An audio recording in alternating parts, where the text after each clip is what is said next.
Jamaica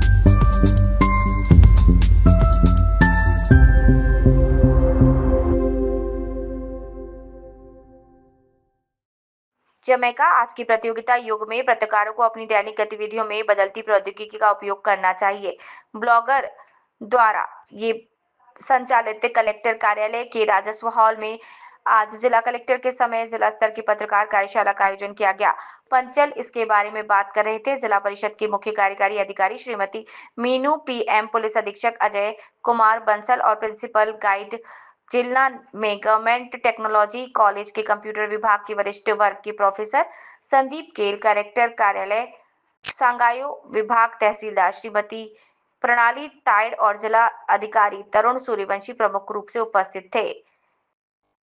इस समय collector पंचल ने कहा कि आज ये देखा जाता है कि एआई का उपयोग कर हर क्षेत्र में इसका काम लिया जा रहा है। पत्रकारों को भी इस नई तकनीक को अपनाना चाहिए और ये हर घंटे की आवश्यकता बन गई है। कोई जल्द से जल्द खबर चाहता है, लेकिन किसी भी समाचार को प्रकाशित करने में पहले पत्रकारों को भी सच्चाई को सत्यापित करने की आवश्यकता है।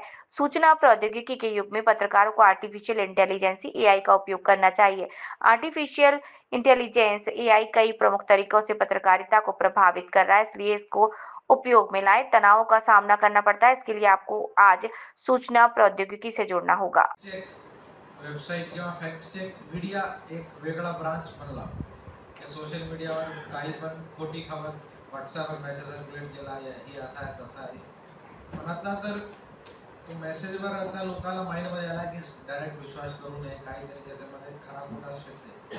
पण आता जर व्हिडिओमध्ये दिसणार की हा माणूस असा बोलत आहे, आता मी एकीकडे भाषण देत आहे, माझी मॉर्फिंग करून व्हिडिओची मी काय कोणाला शिव्या देतो इझिली करू शकतो माणूस।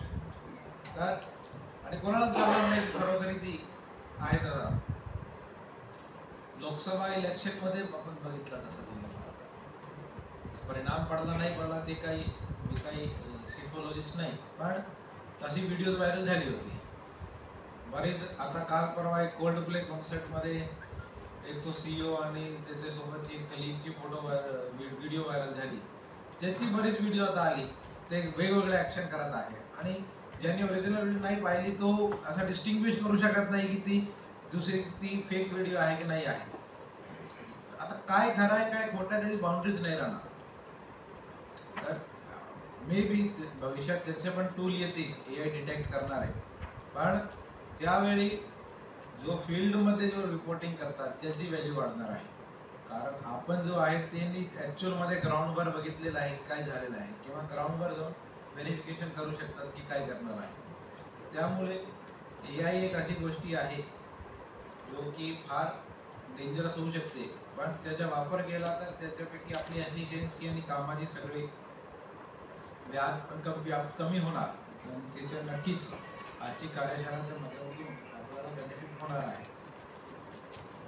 स्ट्रेस बद्दल तर म्हणजे 100% आपला होणारच, पण नक्कीच सर्वांनी स्ट्रेस मॅनेजमेंट एक महत्त्वपूर्ण भाग आहेच आपला।